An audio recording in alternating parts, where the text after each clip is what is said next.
ഞങ്ങളുടെ ബുദ്ധിയെയും മനസ്സിനെയും പ്രകാശിപ്പിക്കണമേ. അതുവഴി ആത്മശരീരങ്ങൾക്ക് ഉപകരിക്കുന്ന സ്നേഹവും ശരണവും രക്ഷയും ഞങ്ങളിൽ ഫലമണിയുന്നതിനും നിരന്തരം ഞങ്ങൾ അങ്ങേ സ്തുതിക്കുന്നതിനും അങ്ങയുടെ കാരുണ്യത്താലും അനുഗ്രഹത്താലും ഞങ്ങളെ സഹായിക്കണമേ. പിതാവും പുത്രനും പരിശുദ്ധാത്മാവുമായി സർവേശ്വര എന്നേക്കും.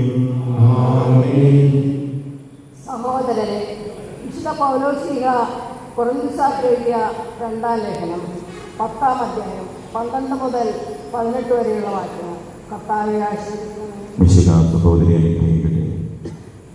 ആത്മപ്രശസ്തം നടത്തുന്നവരുടെ ഗണത്തിൽ പെടാനോ ഞങ്ങളെ അവരോട് താരതമ്യം ചെയ്യാനോ ഞങ്ങൾ തുനിയുന്നില്ല.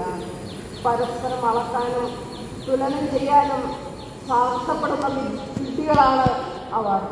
ഞങ്ങൾ അതിൽ കടന്ന് ആത്മപ്രശസ്തി ചെയ്യുകയില്ല. ദൈവം ഞങ്ങൾക്ക് നിശ്ചയിച്ചു തന്നിട്ടുള്ള പരിധി ഞങ്ങൾ പാലിക്കും. ആ പരിധിയിൽ നിങ്ങളും ഉൾപ്പെടുന്നു.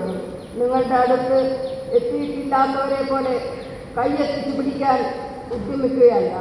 ക്രിസ്തുവിൻ്റെ സുവിശേഷമായി നിങ്ങളുടെ അടുത്ത് വന്നത് ഞങ്ങളാണല്ലോ.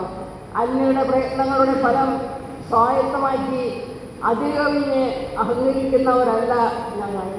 നിങ്ങളുടെ വിശ്വാസം വർദ്ധിപ്പിക്കുന്നതിനനുസരിച്ച് നിങ്ങളുടെ ഇടയിൽ ഞങ്ങളുടെ അധികാര മണ്ഡലം പൂർവോപരി വികസിക്കുമെന്നാണ് ഞങ്ങളുടെ പ്രത്യാശ.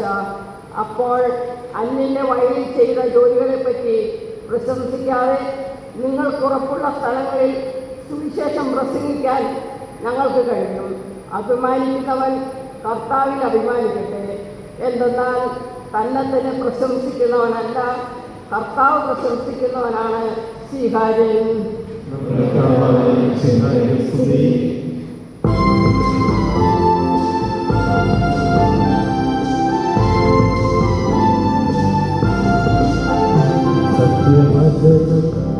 നിത്യവചനം